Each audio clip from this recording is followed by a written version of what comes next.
अचानक कलेक्टर राजेश साहेबांची गाडी एका चहाच्या टपरीसमोर येऊन थांबली। कलेक्टर साहेबांची गाडी पाहून तो चहावाला घाबरला। कलेक्टर राजेश साहेब गाडीच्या खाली उतरले आणि त्या चहावाल्याकडे जाऊन विचारले, मोहनदास कुठे आहेत? तो चहावाला घाबरला आणि म्हणाला, कोण मोहनदास?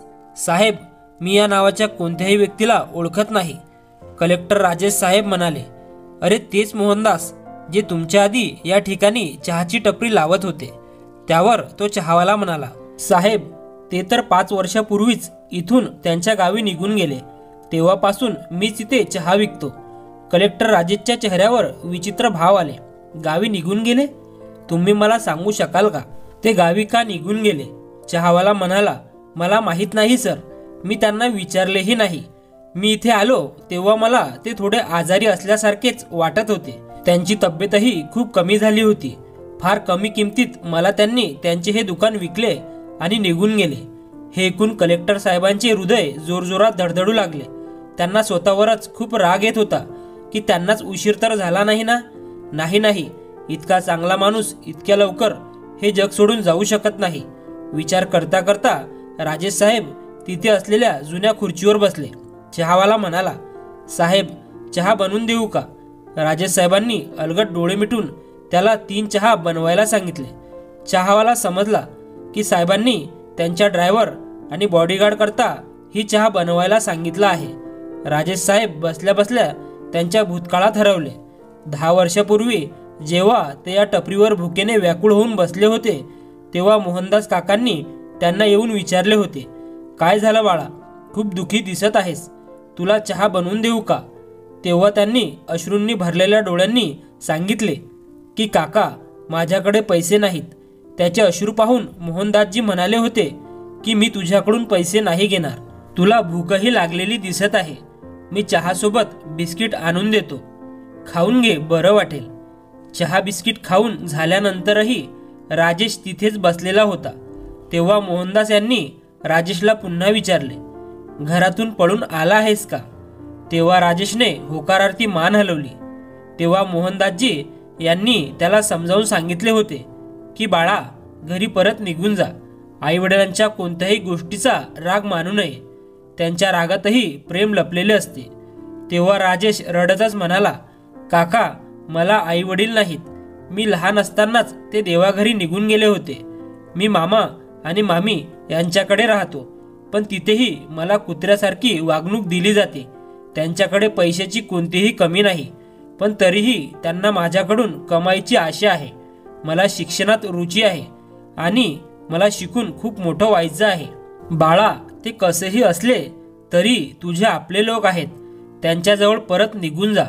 तू फक्त 18 वर्षाचा मुलगा आहेस, एकटा राहशील तर हे जग तुला भिकारी बनवून सोडेल। तेव्हा राजेश मोहनदासजी यांच्या पायावर पडून म्हणाला होता, काका, प्लीज, मला राहण्यासाठी डोक्यावर छत हवं आहे।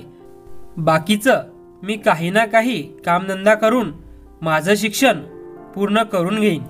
मला खूप शिकायचं आहे, खूप मोठे व्हायचे आहे, ते माझं स्वप्न आहे।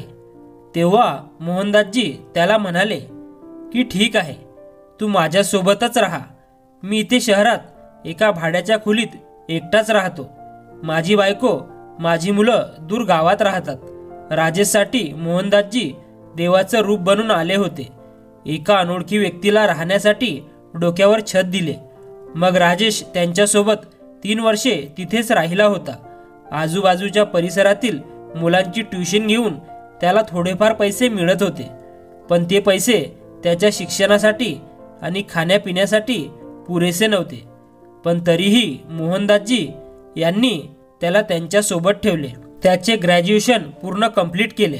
ग्रॅज्युएशन झाल्यानंतर तो IASची तयारी करण्यासाठी दिल्लीला निघून गेला। त्याला दिल्लीलाही मोहनदासजी यांनीच पाठवले होते, जेणेकरून तो त्याचे स्वप्न पूर्ण करू शकेल। मोहनदासजी यांनी त्याला त्यांच्या ओळखीत एक पत्ता दिला होता की ती व्यक्ती तुला काहीही पार्ट टाइम काम मिळवून देईल। मग तू तुझे काम करत तुझे शिक्षण पूर्ण करू शकतोस आणि तरीही काहीही अडचण आली तर मला एक चिठ्ठी लिहून पाठव। पैसे हवे असतील तरी मला कळव। एक गोष्ट लक्षात ठेव की आता तुला मोठा माणूस बनूनच परत यायचं आहे. मग 6 वर्षाच्या कठीण परिश्रमानंतर त्याने खूप चांगल्या रँकने ISSची परीक्षा क्लिअर केली. त्यामुळे त्याला होम केडर ही मिळाले होते. राजेशने त्याचे मोठे स्वप्न पूर्ण करण्यासाठी खूप कठीण प्रसंगाला तोंड दिले होते. त्याचं या जगात आपलं म्हणण्यासारखं असं कोणीच नव्हतं. पण मोहनदासजी हे त्याच्यासाठी एका वडिलासमानच होते. काही महिने ट्रेनिंगमध्येच निघून गेले, पण त्याला त्याच्या इच्छेनुसार पोस्टिंग मिळवायची होती. म्हणून त्याने आणखीन काही महिने तिथेच काढले होते. साहेब, चहा घ्या. चहावाल्याच्या आवाजाने राजेश त्याच्या भूतकाळातून बाहेर आला. त्याने चहा घेतला आणि पिऊ लागला. आजूबाजूचे दुकानदारही पहिल्यांदाच एका कलेक्टर साहेबांना एका चहाच्या टपरीवर चहा पिताना पाहत होते. चहा प्यायल्यानंतर राजेशने त्याची शासकीय गाडी परत पाठवून दिली आणि तो दुसरी भाड्याची गाडी घेऊन एकटाच मोहनदास यांच्या गावी जायला निघाला. कारच्या सीटवर डोळे मिटून बसलेल्या राजेशला तो दिवस आठवला जेव्हा तो 7 वर्षापूर्वी दिल्लीला जायला निघाला होता. त्या दिवशी मोहनदासजी दुःखी असल्याचे त्याच्या लक्षात आले होते. ते राजेशला बसमध्ये बसवायला आले होते. वाटेत ते राजेशला म्हणाले होते की तू स्वतःला कधीच एकटे समजू नकोस राजेश बेटा. तुला माहीत आहे मला मुलगा नाही. समजून घे की तूच माझा मुलगा आहेस आणि तुझ्या घरीही आई सुद्धा आहे. तिला तुझ्याबद्दल सर्व काही माहीत आहे. तुला पाहण्यासाठी खूप उत्सुक आहे. शिवाय तुला रीना आणि रीमा या 2 बहिणीही आहेत. रीना आता 15 वर्षाची आहे आणि रीमा 13 वर्षाची आहे. दोघीही तुला राखी बांधण्यासाठी वाट पाहत आहेत. माझ्याबरोबर गावाला न जाणारा व्यक्ती फक्त तूच आहेस. त्यामुळे सगळेच तुला पाहण्यासाठी खूप उत्सुक आहेत. मी उत्तरात एवढेच म्हणालो, काका मी वचन देतो की यशस्वी होऊनच मी परत येईन. त्याच दिवशी मी आईलाही भेटेन आणि माझ्या बहिणीकडून राखीही बांधून घेईन. त्यांना सांगा मी एक दिवस नक्की येईन. असे म्हणत तो ट्रेनमध्ये बसला. ट्रेन पुढे जाऊ लागली तेव्हा मोहनदासजी धावत खिडकीकडे आले आणि म्हणाले, बेटा मी तुझ्या पिशवीत टिफिन ठेवला आहे. भूक लागल्यावर जेवण करून घे. हे सर्व आठवून राजेशच्या डोळ्यातून अश्रू वाहू लागले.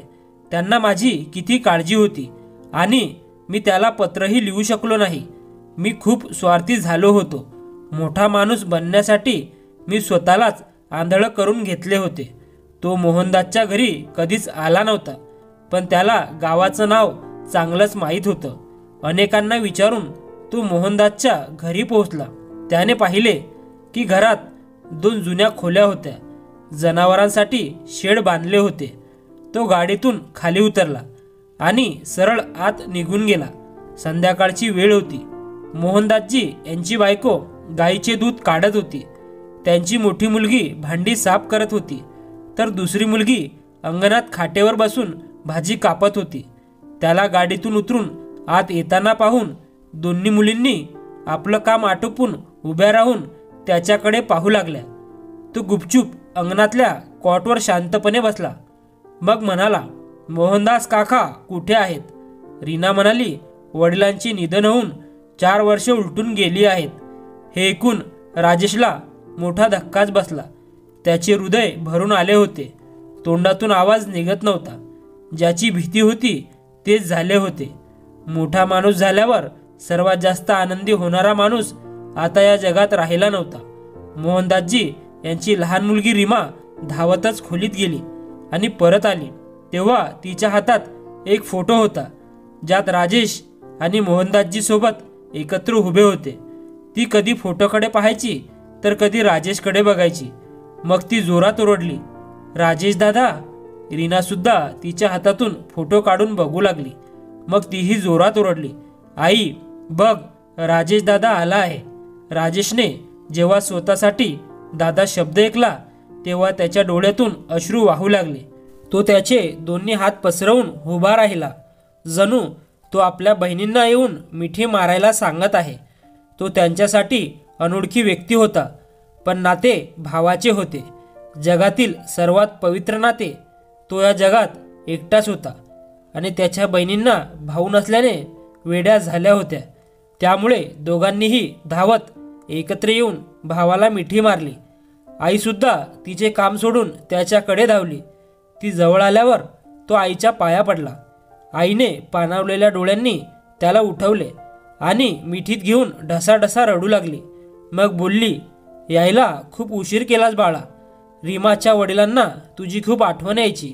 शेवटच्या क्षणापर्यंत तुझी आठवण काढली. राजेशने पाणावलेल्या डोळ्यांनी आईला विचारले, त्यांना काय झाले? आई म्हणाली, 5 वर्षापूर्वी जेव्हा ते शहरातून घरी परतले तेव्हा त्याला कोणता आजार झाला होता माहीत नाही. त्यांचे शरीर हाडांच्या सांगण्यासारखे दिसत होते. त्यांना जेवणही पचत नव्हते. 1 वर्षापासून वेगवेगळ्या ठिकाणाहून औषधे घेतली, पण त्याचा काही उपयोग झाला नाही. मग एके दिवशी ते आम्हाला सोडून निघून गेले. आई पुढे म्हणाली की त्यांच्या जाण्यानंतर आमच्यावर खूप कठीण परिस्थिती ओढवली. सीमाचे दोन्ही काका आमच्या मागेच लागले. ते आम्हाला धमकी देऊन सांगतात की हे घर आणि शेती आम्ही त्यांच्या नावे करावी, अन्यथा मुलींचे लग्न होऊ दिले जाणार नाही. गेल्या 10 दिवसापासून ते आम्हाला असाच त्रास देत आहेत बेटा. मुलींच्या लग्नानंतर ही जमीन अशीही आमचीच होईल, अशी धमकी ते रोज देतात. राजेश म्हणाला, मी आलोय ना आई, आता मी सगळं ठीक करेन. ती भरल्या कंठाने म्हणाली, तुला यायला खूप वेळ लागला. तोही रडत रडत म्हणाला, मी मोठा माणूस होण्याच्या जाळ्यात अडकलो होतो. मी खूप कठीण प्रसंगांना तोंड देऊन इथपर्यंत पोहोचलो आहे. तेव्हा आईने सहजच त्याला विचारले की मग तू मोठा माणूस झालास की नाही? तेव्हा तो म्हणाला, हो आई, मी झालो मोठा माणूस. आईने विचारले, किती मोठा? एका हवालदार इतका? नाही आई, त्यापेक्षाही मोठा. मग एका तहसीलदार एवढा? तो म्हणाला, नाही आई, मी त्यांच्यापेक्षाही मोठा म्हणजेच कलेक्टर झालो आहे. रीमा म्हणाली, आई, भाऊ जिल्ह्याचा सर्वात मोठा अधिकारी झाला आहे. आई म्हणाली, मग तुम्ही लोक थांबा, मी लगेच येते. असे म्हणत ती घराच्या भिंतीजवळ गेली आणि तिच्या वहिनीच्या घरात डोकावून मोठ्या आवाजात म्हणाली, एका, मंजू आणि आरती, आता मी एकटी नाही. माझा मुलगा आला आहे.